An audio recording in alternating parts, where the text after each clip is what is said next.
Assalamualaikum warahmatullahi wabarakatuh, sahabat-sahabat semua. Kadang-kadang kita bertanya di mana sumber rizki, di mana sumber rizki, di mana kita mencari rizki, gitu kan? Ternyata Allah berpesan kepada kita banyak sekali sumber rizki dalam pesan Allah Subhanahu wa taala. Salah satunya dalam surat Al-Hud ayat 6. A'udzubillahi minasyaitonirrajim. Bismillahirrahmanirrahim. Wa ma min dabbatin fil ardi illa 'alallahi rizquha.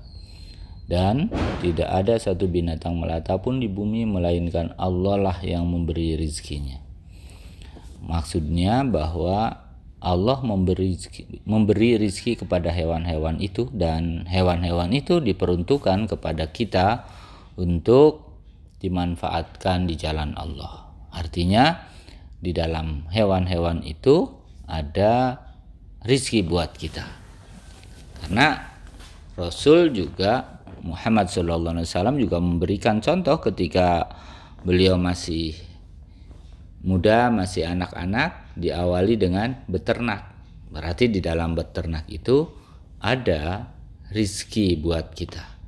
Ya, itu yang pertama. Kemudian yang kedua, pesan Allah di dalam surat At-Talaq ayat 2, wa may yattaqillaha yaj'al lahu makhraja. Barang siapa bertakwa kepada Allah, niscaya dia akan mengadakan baginya jalan keluar. Ya, jalan keluar bagi orang-orang yang bertakwa ketika menghendaki rizki, maka takwa kuncinya. Jadi kalau tadi kita bicara tentang bagaimana dari hewan-hewan itu bisa mendatangkan rizki buat kita karena Allah sudah memberikan kehidupan mereka. Yang kedua, bagaimana dari sikap kita dalam bertakwa, karena takwa juga akan membuka lebar-lebar pintu rizki buat kita. Kemudian pesan Allah juga dalam surat Al-Isra ayat 31, wala taqtulu auladakum khasyata imlaq nahnu narzuqukum wa iyyakum. Jadi janganlah kamu membunuh anak-anakmu karena takut kemiskinan, kamilah yang akan memberi rizki kepada mereka dan juga kepadamu. Nah, jadi kita diingatkan oleh Allah jangan takut kalau punya anak nanti jadi miskin, jangan, karena Allah yang akan mendatangkan rizkinya. Berarti ini juga pintu rizki buat kita, sumber rizki buat kita. Jadi anak-anak itu adalah sumber rizki buat kita. Bahkan Allah mengingatkan kepada kita, in qad lahum kana hit'an kabiro. Jika kita kemudian tidak mampu, jangan sekali-kali membunuh mereka, karena itu adalah bagian dari dosa yang sangat besar. Jadi membunuh anak itu dosa yang sangat-sangat besar. Jika orang ketakutan akan kemiskinan, ketakutan akan tidak makan, ingat yang memberi rizki adalah Allah. Jadi kalau kita punya anak, jangan takut dengan miskinan, karena Allah menjamin rizkinya. Berarti pintu-pintu rizki, sumber rizki adalah anak. Kemudian doa sebagaimana pesan Allah dalam surat An-Nur ayat 10-11, faqultus taghfaru rabbakum innahu kana ghaffara yursilis samaa 'alaikum midrara. Maka aku katakan kepada mereka, mohonlah ampun kepada Tuhanmu, sesungguhnya Dia adalah Maha Pengampun. Niscaya Dia akan mengirimkan hujan kepadamu dengan lebat. Doa juga merupakan sumber dari rizki, pintu-pintu rizki. Kemudian menikah menjadi sumber rizki atau pintu-pintu rizki buat kita. Pesan Allah di dalam surat An-Nur ayat 32, a'udzubillahi minasyaitonirrajim, bismillahirrahmanirrahim, wa ankihul ayyama minkum wassolihina min ibadikum wa imaikum iyyakunu fuqara ayughnihimullahu min fadlih wallahu wasi'un alim.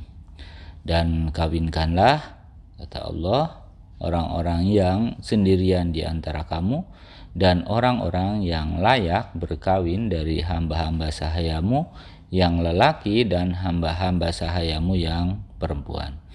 Jika mereka miskin, Allah akan memampukan mereka. Ingat, jika mereka miskin, Allah akan memampukan mereka dengan karunia-Nya.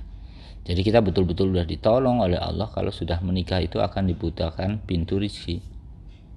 Jika mereka miskin, Allah akan memampukan mereka dengan karunia-Nya, dan Allah maha luas pemberiannya lagi maha mengetahui. Kemudian bersyukur. Ya, bersyukur ini juga bagian dari pintu rezeki buat kita semua.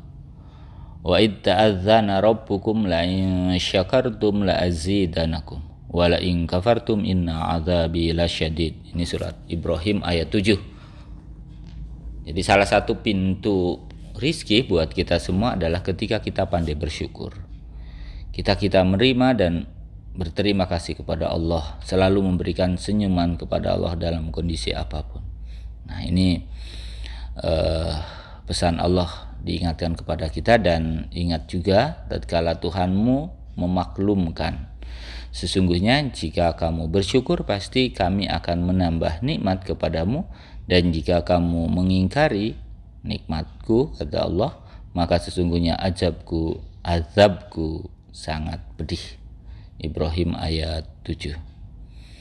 Kemudian mereka yang memberikan pinjaman, ini menjadi pintu-pintu, menjadi pundi-pundi rizki buat kita semua. Man dzalladzi yuqridullaha qardan hasana fayudha'ifahu lahu ad'afan katsirah wallahu yaqbidu wa yabsutu wa ilaihi turja'un. Allah berpesan, siapakah yang kamu memberi pinjaman kepada Allah, pinjaman yang baik, menafkahkan harta yang di jalan Allah, maka Allah akan melipat gandakan pembayaran kepadanya dengan lipatan yang sangat banyak. Dan Allah menyempitkan dan melapangkan rizki, dan kepadanya lah kamu dikembalikan. Jadi memberikan pinjaman bagian dari pesan Allah kepada kita, walaupun di sini pinjaman diartikan menafkahkan harta di jalan Allah, tetapi bentuk pinjaman-pinjaman lain kepada sesama ini juga menjadi pintu rizki. Karena di satu sisi niat kita untuk menjalankan perintah Allah, di sisi lain ada orang yang terlapangkan karena pemberian pinjaman kepada kita. Kemudian surat An-Najm ayat 39, bahwa ikhtiar atau usaha juga bagian dari pintu rizki. Wa allaisa lil insani illa ma sa'a.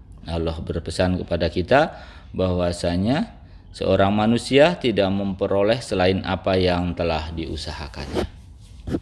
Nah, sahabat-sahabat semua, kita sudah paham begitu luasnya pintu rizki.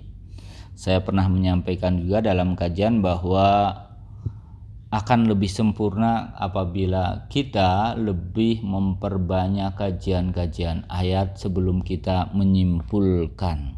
Karena apa? Ternyata pintu rizki juga begitu banyaknya. Ada karena ikhtiar atau usaha kita, karena memberikan pinjaman, karena bersyukur, karena nikah, karena doa, karena anak, karena takwa, karena ada hewan-hewan. Nah, ini ruang, ini adalah sumber rizki, adalah ini pintu-pintu rizki buat kita. Kita bisa masuk lewat satu pintu atau beberapa pintu yang mungkin bisa kita lakukan. Kita bisa memaksimalkan berusaha lewat usaha hewan-hewanan, kita bisa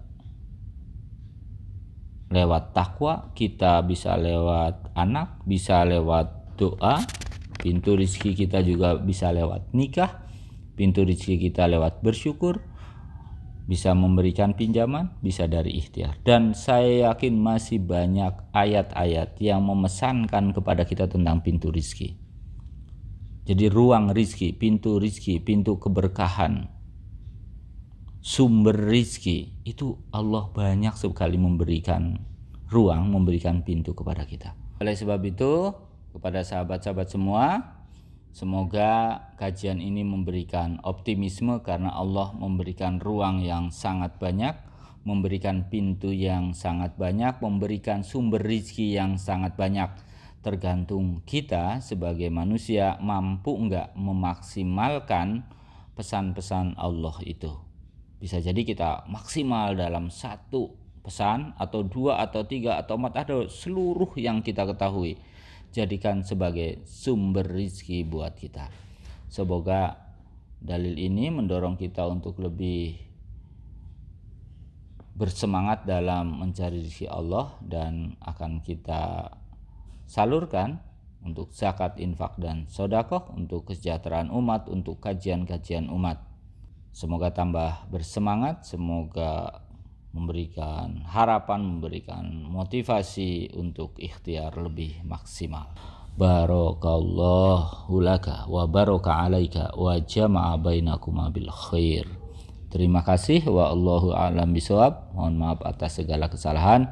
Assalamualaikum warahmatullahi wabarakatuh.